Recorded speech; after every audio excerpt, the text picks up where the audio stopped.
अगर परिवार में उनको तकलीफ हो जैसे कोनो चीज के तो उनका बारे में पूरा समाज महसूस है। बात सच है, हाँ से लोग बुराई करे छे लेकिन हमेशा चीज अच्छा ये बोझ हो छे।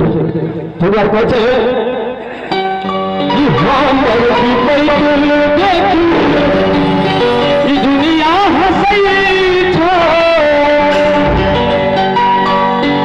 तोरे अच्छे ते सब द्वारी बनई